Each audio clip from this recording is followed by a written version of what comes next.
नमस्कार, आप देख रहे हैं IBC 24। मैं हूं आप सभी के साथ रचना नितेश और साथ की बड़ी बात में आप सभी का बहुत बहुत स्वागत है। बुलेटिन में सबसे पहले बात करेंगे कोरोना की। देश में तीसरी लहर की रफ्तार लगातार तेज होती जा रही है। करीब 9 महीने के बाद एक बार फिर से आंकड़ों ने 1 लाख को छू लिया है। 1,10,000 नए केसों की पुष्टि बीते 24 घंटे में दर्ज की गई है। वहीं महाराष्ट्र और दिल्ली में सबसे ज्यादा मरीज सामने आए हैं। ये आंकड़ा 1,10,000 का बेहद डराने वाला है। वहीं अगर बात करें ओमिक्रॉन वेरिएंट की, तो ओमिक्रॉन के 2820 नए मरीजों की पुष्टि देश में हुई है। आज सभी राज्यों के मुख्यमंत्रियों के साथ प्रधानमंत्री नरेंद्र मोदी बैठक भी करने वाले हैं किस तरह की स्थिति साथ, लेकिन ये अहम बैठक कोरोना को लेकर पीएम मोदी आज करने वाले हैं। तो देश में कोरोना विस्फोट एक बार हुआ है फिर से। तीसरी लहर की रफ्तार तेज हो चुकी है। 1 लाख से भी ज्यादा मामले देश में बीते 24 घंटे में सामने आए हैं। करीब 9 महीने के बाद ये आंकड़ा देश में सामने आया है, जब 1,10,000 मरीजों की पुष्टि की गई है। बता दें कि महाराष्ट्र और दिल्ली में सबसे ज्यादा मरीज लगातार सामने आ रहे हैं। देश के बाद बात करें छत्तीसगढ़ की, तो छत्तीसगढ़ में आज 2400 नए कोरोना मरीजों की पुष्टि की गई है। छत्तीसगढ़ में आज 56 लोग हालांकि पूरी तरीके से स्वस्थ भी हुए, लेकिन 24 घंटे में 48,832 टेस्ट में 2400 लोग संक्रमित भी पाए गए हैं। छत्तीसगढ़ की पॉजिटिविटी दर की अगर बात करें तो ये 4.91% पर बढ़ती हुई पहुंच चुकी है। वहीं छत्तीसगढ़ में 24 घंटे में एक मरीज की कोरोना संक्रमण की वजह से मौत भी हुई है। रायपुर में 752 नए संक्रमित सामने आए हैं, जो कि अपने आप में बड़ा आंकड़ा है। आप देखिए, राजधानी रायपुर में लगातार मरीजों का आंकड़ा बढ़ता जा रहा है, तो वहीं पूरे प्रदेश में भी जो आंकड़ा है वो किस तेजी से बढ़ रहा है। अगर कल की बात करें तो 1615 मरीज आए थे, लेकिन बीते 24 घंटे में यह आंकड़ा 1600 से बढ़कर सीधे 2400 पर पहुंच चुका है। तो एक बड़ा आंकड़ा सामने आ रहा है। लगातार रफ्तार कोरोना संक्रमित मरीजों की बढ़ती जा रही है। बिलासपुर की अगर बात करें तो बिलासपुर से 326 मरीज सामने आए हैं। इसी तरह से दुर्ग से 314, रायगढ़ से 247 मरीजों की पुष्टि की गई। और अब वो जिले जहां से कम मरीज आ रहे थे वहां भी आंकड़ों ने शतक लगा लिया है। जशपुर से 144, जांजगीर से 126, तो वहीं कोरबा से 122 नए केस सामने आ रहे हैं। तो ऐसे कई जिले अब सामने आ चुके हैं जहां 100 के पार मरीज सामने आ रहे हैं। सरगुजा से 55, कोरिया से 54 और सूरजपुर से 27 नए मरीजों की पुष्टि की गई है। इसी तरह से ये आंकड़ा और भी जिलों का है, लेकिन आप ये देखिए कि कई जिले ऐसे हैं जहां पर 100, 200, 300 और 700 तक मरीज सामने आ रहे हैं। अकेले राजधानी रायपुर से ही 752 मरीज सामने आए हैं। छत्तीसगढ़ में बीते 24 घंटे में 2400 मरीजों की पुष्टि की गई है, जो अपने आप में एक बड़ा आंकड़ा है। और अब छत्तीसगढ़ के साथ ही आपको मध्य प्रदेश के आंकड़ों से भी अपडेट कर देते हैं। बात करें मध्य प्रदेश की, तो कोरोना के केस तेजी से मध्य प्रदेश में भी बढ़ते जा रहे हैं। एक स्पीड पकड़ ली है यहां पर भी कोरोना मरीजों की संख्या ने। इंदौर और भोपाल कोरोना का हॉटस्पॉट बनता जा रहा है, लेकिन जिस स्पीड से कोरोना फैल रहा है उस हिसाब से मध्य प्रदेश में टेस्टिंग नहीं हो रही है। 4 जनवरी को प्रदेश में करीब 70,000 कोरोना टेस्ट किए गए थे। इनमें से 594 लोग संक्रमित मिले थे। वहीं 5 जनवरी को सिर्फ 2,000 टेस्ट बढ़े, मतलब करीब 72,000 टेस्ट किए गए, जिनमें 1,033 नए केस सामने आए हैं। ऐसे में कांग्रेस ने सरकार पर कोरोना की दूसरी लहर से भी सबक नहीं लेकर आंकड़ों को छिपाने के लिए टेस्ट कम करने का आरोप लगाया है। तो वहीं इस मामले में सरकार का कहना है कि कांग्रेस सिर्फ आरोप लगाती है, सरकार टेस्ट भी बढ़ा रही है और मरीजों के इलाज की पूरी व्यवस्था भी कर रही है। लेकिन आप आंकड़े देखिए, एक बार फिर से प्रदेश में एक बड़ा आंकड़ा सामने आया है। टेस्टिंग है नहीं, जीनोम सीक्वेंसी है नहीं, वो आंकड़े कम बता रहे हैं। तो मैं समझता हूँ आज भी इसको गवर्नमेंट उतने सीरियसली नहीं ले रही है। अब नाइट कर्फ्यू है 11 से 5, क्या उसका मतलब है? ये कांग्रेस पहले ये भी तो बता दे कि जब कोरोना की शुरुआत हुई थी तो मध्य प्रदेश में कमलनाथ जी मुख्यमंत्री थे। उस समय वो आईफा अवार्ड आयोजित करने में लगे थे। कोरोना की तो उनने फिक्र नहीं की थी। रोजमर्रा की लोगों की जिंदगी भी चलती रहे और संक्रमण भी नहीं फैले, उस हिसाब से ही हम निर्णय ले रहे हैं। मुख्यमंत्री शिवराज सिंह चौहान ने मंत्रालय में कोरोना नियंत्रण और इलाज के इंतजामों की समीक्षा की। इस दौरान उन्होंने कहा कि कोरोना के केसेस रोजाना बढ़ रहे हैं। हालांकि अधिकांश मरीजों को हॉस्पिटल में भर्ती नहीं होना पड़ रहा है, वो घर पर होम आइसोलेशन में ही ठीक हो रहे हैं। फिर भी लगातार बढ़ रहे कोरोना मामलों को चुनौती के रूप में ले। वहीं मुख्यमंत्री ने ये भी कहा कि कोरोना से निपटने के लिए हॉस्पिटल में ऑक्सीजन आपूर्ति, होम आइसोलेशन और कोविड केयर सेंटर्स के साथ ही सभी व्यवस्थाओं को चाक चौबंद रखा जाए।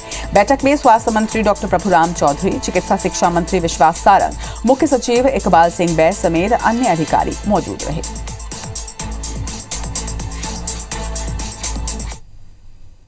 साथ ही कुछ बड़ी खबरें भी है आपको मध्य प्रदेश की बता दें। सीएम शिवराज सिंह चौहान की बैठकों का आज आखिरी दिन है। 12 विभागों के साथ सीएम शिवराज सिंह चौहान आज समीक्षा बैठक करने जा रहे हैं, जिनमें लोक स्वास्थ्य यांत्रिकी विभाग, उच्च शिक्षा विभाग, लोक सेवा प्रबंधन, जनसंपर्क, तकनीकी शिक्षा, कौशल विकास विभाग और इसके साथ ही महिला एवं बाल विकास, उद्यानिकी और खाद्य प्रसंस्करण विभाग, कुटीर एवं ग्रामोद्योग विभाग, परिवहन विभाग और पर्यावरण विभाग के साथ ये बैठक होगी। इसके साथ ही लोक परिसंपत्ति प्रबंधन विभाग, राजस्व विभाग सहित 12 विभागों की आज समीक्षा बैठक सीएम शिवराज सिंह चौहान लेंगे।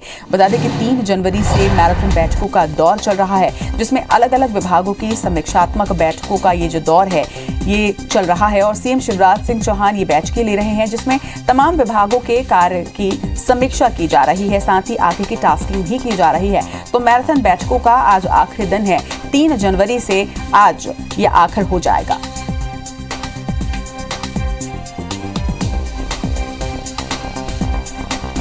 तो सीएम शिवराज सिंह चौहान लगातार 3 जनवरी से मैराथन बैठकें कर रहे हैं। आज इन मैराथन बैठकों का आखिर दिन है, जिसके बाद तेलंगाना के दौरे पर सीएम शिवराज सिंह चौहान निकल जाएंगे। वहां पर एक सभा को भी वो संबोधित करने जा रहे हैं।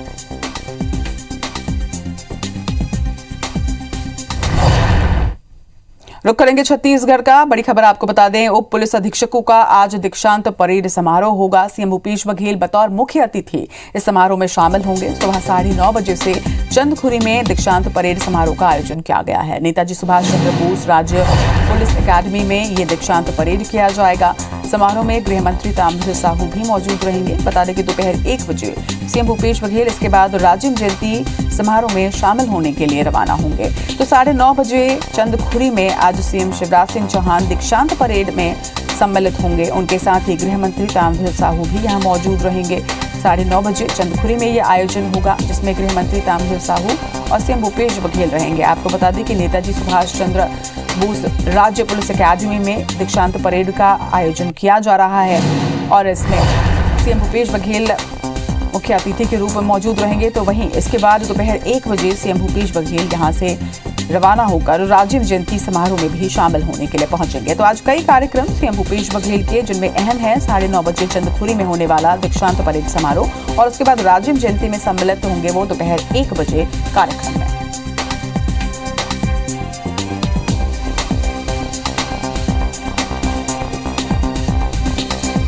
तो छत्तीसगढ़ से जुड़ी ये अहम खबर आपको बता रहे हैं। आज सीएम भूपेश बघेल के कई कार्यक्रमों में वो सम्मिलित होने वाले हैं। अहम उप पुलिस अधीक्षकों के दीक्षांत परेड समारोह को माना जा रहा है। ऐसा परेड में मुख्य अतिथि के तौर पर सीएम भूपेश बघेल सम्मिलित होने के लिए पहुंचेंगे। आपको बता दें कि सुबह 9:30 बजे इस दीक्षांत समारोह में सीएम भूपेश बघेल पहुंचने वाले हैं। रायपुर से चंदखुरी के लिए वो रवाना होंगे, जहां नेताजी सुभाष चंद्र बोस राज्य पुलिस अकादमी में दीक्षांत परेड में वो सम्मिलित होंगे। मुख्य अतिथि के तौर पर सीएम भूपेश बघेल और उनके साथ ही गृह मंत्री ताम्रध्वज साहू भी मौजूद रहेंगे। और इस खबर पर ज्यादा जानकारी के लिए और मध्य प्रदेश और छत्तीसगढ़ में क्या कुछ अहम खबरें हैं, इस पर जानकारी के लिए हमारे साथ प्रिया इस वक्त जुड़ रही हैं। प्रिया, छत्तीसगढ़ की अगर बात करें तो आज क्या कुछ अहम खबरें हैं जिन पर IBC 24 की नजर रहेगी?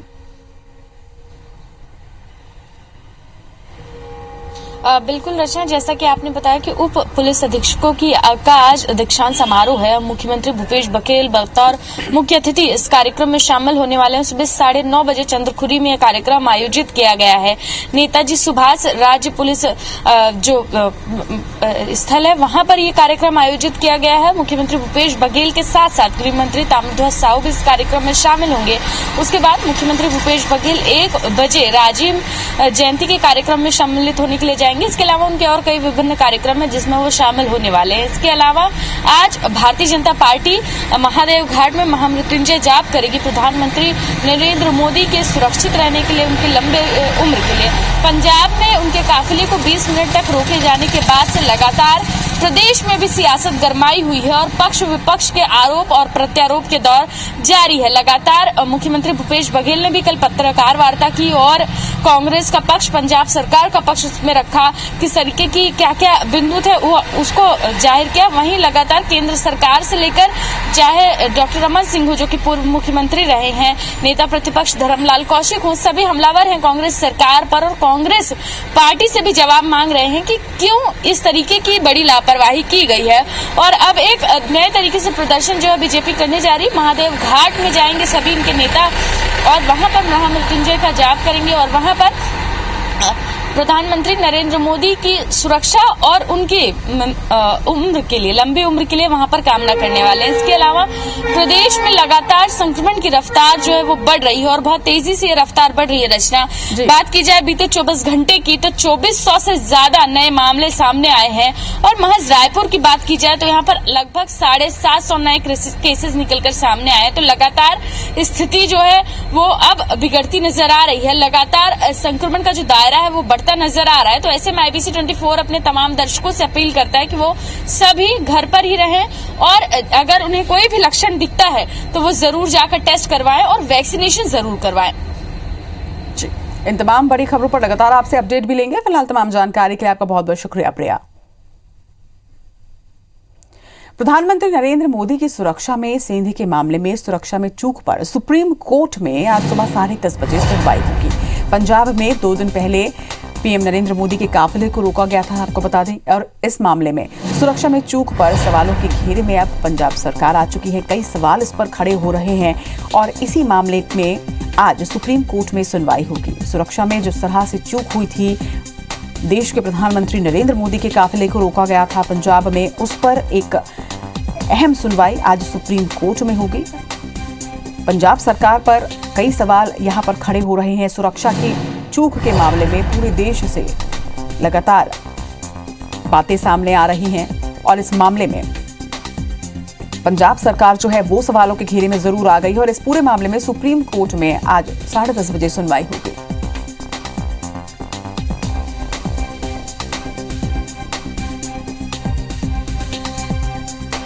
पंजाब में प्रधानमंत्री नरेंद्र मोदी की सुरक्षा में हुई चूक के बाद पंजाब सरकार पर लगातार सवाल उठाए जा रहे हैं।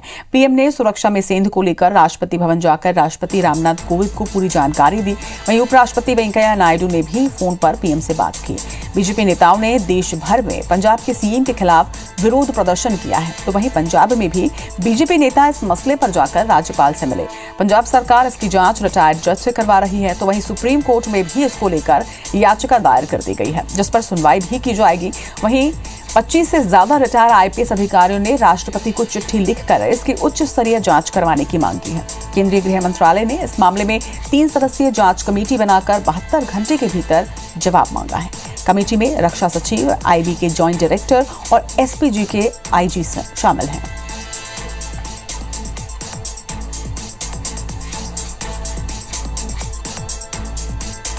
तो सुरक्षा पर लगातार सवाल उठ रहे हैं। इस बीच पीएम नरेंद्र मोदी ने राष्ट्रपति से मुलाकात की। इसके साथ ही उपराष्ट्रपति ने भी उनसे फोन पर बातचीत की है। राष्ट्रपति रामनाथ कोविंद से मुलाकात करते हुए पीएम नरेंद्र मोदी ने इस पूरी घटना की जानकारी उनके साथ साझा की है।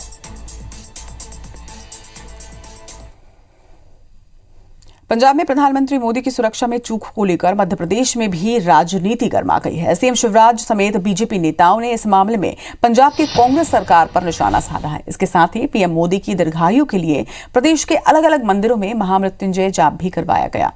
सीएम शिवराज सिंह भोपाल के गुफा मंदिर पहुंचे और महामृत्युंजय जाप में शामिल हुए।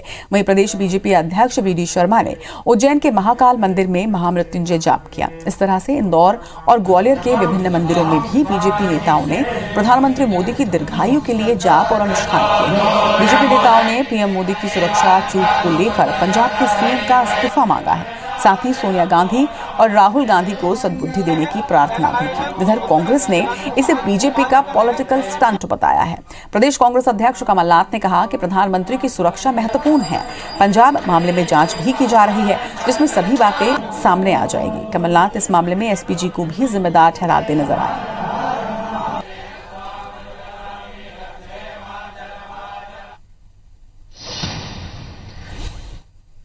कांग्रेस शासित राज्य में प्रधानमंत्री जी के साथ ये व्यवहार हो कि डीजीपी साथ नहीं, सीएस साथ नहीं है।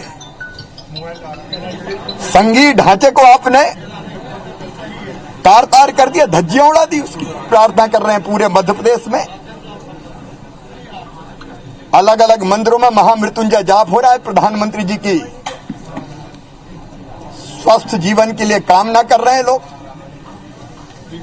और हम ये प्रार्थना भी कर रहे हैं कि कांग्रेस की अध्यक्ष श्रीमती सोनिया गांधी जी और राहुल गांधी जी को सद्बुद्धि दें। नरेंद्र मोदी जी की सुरक्षा में पंजाब की सरकार ने जिस प्रकार की कोताही बरती, आज हम सब लोग उनकी दीर्घायु के लिए और उनका जीवन यशस्वी बने, बाबा महाकाल से ये आशीर्वाद लेने के लिए कि हमारे प्रधानमंत्री यशस्वी बने। राष्ट्रीय अध्यक्ष सोनिया गांधी जी से कि उन्हें विस्तृत रूप से इसके बारे में स्पष्टीकरण देना चाहिए। माननीय मोदी जी का सवाल नहीं है, देश के प्रधानमंत्री का सवाल है। और माननीय सोनिया जी, आपसे ज्यादा सुरक्षा की चूक कौन जानता होगा? आपके परिवार ने तो वो दंश झेला है। बीच रास्ते में काफिले के आगे लोग आके खड़े हो गए, गाड़ियां लगा दी गई और काफिले को रोक दिया गया और 20 मिनट तक वहां अराजकता का वातावरण बना रहा। इससे ज्यादा शर्मनाक स्थिति कांग्रेस की सरकार के लिए दूसरी नहीं हो सकती। वहां के मुख्यमंत्री को तत्काल इस्तीफा देना चाहिए। मोदी जी हों, कोई और दूसरा प्रधानमंत्री होए, ये बहुत महत्वपूर्ण है। इसकी इंक्वायरी हो रही है और इंक्वायरी में सब बात साफ होगी कि रूट चेंज हुआ, कितना समय रूट चेंज में लगा, क्या रूट चेंज के बाद व्यवस्था हो सकती है। अगर व्यवस्था नहीं हो सकती तो एसपीजी को इस पर कदम उठाने थे। मोदी जी की उम्र वैसी लंबी है, कहीं कोई दिक्कत नहीं है, पर ये तो सब कुर्सी बचाने के खेल हैं। और वहाँ ऐसा कुछ हुआ नहीं, किसान लोग अपनी बात रखना चाहते हैं। किसानों ने वहाँ भी बात नहीं की, 700 किसानों की जान चली गई और यहाँ किसान बात कर लेना था। बीजापुर से बड़ी खबर आपको बता दें, नक्सलियों ने बीजापुर में 3 आदिवासियों की हत्या कर दी है। बताया जा रहा है कि जन अदालत लगाकर नक्सलियों ने 1 महिला और 2 पुरुष की यहाँ हत्या की है। पुलिस मुखबिरी के शक में इन तीनों ही आदिवासियों की हत्या नक्सलियों ने की। गंगालूर थाना क्षेत्र के एडनार गांव में जन अदालत लगाई गई, जिसके बाद नक्सलियों ने तीनों की ही निर्मम हत्या कर दी। एसपी कमलोचन कश्यप ने जानकारी मिलने की बात भी कही है। तो ये बड़ी खबर बीजापुर से, जहां पर नक्सलियों ने एक बार फिर से कायराना करतूत की है। 3 ग्रामीणों की, 3 आदिवासियों की जन अदालत लगाकर हत्या कर दी गई है। गंगालूर थाना क्षेत्र का ये पूरा मामला बताया जा रहा है और एसपी कमलोचन कश्यप ने जानकारी मिलने की बात भी कही है। बताया जा रहा है कि नक्सलियों ने इन तीनों ही ग्रामीणों पर पुलिस मुखबिरी का शक किया और जन अदालत लगाकर इन तीनों की ही निर्मम हत्या कर दी, जिसमें 1 महिला और 2 पुरुष की हत्या हुई है। सीएम के निर्देश के बाद जांच एजेंसियों ने लोगों को झांसा देकर उनकी गाढ़ी कमाई लेकर भागने वाले चिटफंड कंपनियों पर अब कार्रवाई शुरू कर दी है। उनकी संपत्तियों को नीलाम कर पीड़ित लोगों को उनका पैसा वापस दिलवाने का काम शुरू किया जा चुका है। इसी कड़ी में रायपुर के अमलेडीह स्थित दिव्यानी चिटफंड कंपनी की जमीन की नीलामी हुई। रायपुर तहसीलदार की ओर से पहले ही अखबारों में इश्तिहार प्रकाशित करा दिया गया था। वहीं संपत्ति की नीलामी में 15 खरीदार शामिल हुए। सबसे ऊंची कीमत में अमलेडीह स्थित 35,000 वर्ग फीट की जमीन बिकी है। प्रशासन की ओर से 96,29,000 रुपए बेस प्राइस रखी गई थी, मगर रायपुर के सन एंड सन फर्म ने 3,84,00,000 की बोली लगाकर उस जमीन की खरीदी की। इसके अलावा दिव्यानी कंपनी के ही 2 और भूखंडों की नीलामी की गई। रायपुर तहसीलदार ने बताया कि जमीन खरीदने वालों को 30 दिन का समय दिया गया है। 30 दिन के भीतर नीलामी की राशि रायपुर कलेक्टर के नाम पर लिया जाएगा और फिर जिन जिन लोगों ने दिव्यानी चिटफंड कंपनी में निवेश किया था उन्हें इस राशि का वितरण किया जाएगा। नीलामी कार्रवाई फाइनल हुई है। 3,84,00,000 रुपए में सन एंड सन को उक्त प्रॉपर्टी अधिकतम बोली लगाने के कारण उनको गई है। उस कंपनी में जिन्होंने भी चिटफंड में पैसे लगाए थे उनको नियमानुसार वितरण किया जाएगा। इस बुलेटिन में फिलहाल इतना ही। आगे देखिए छत्तीसगढ़ी भाषा में हमारा खास बुलेटिन हमर बानी हमर कोट। नमस्कार।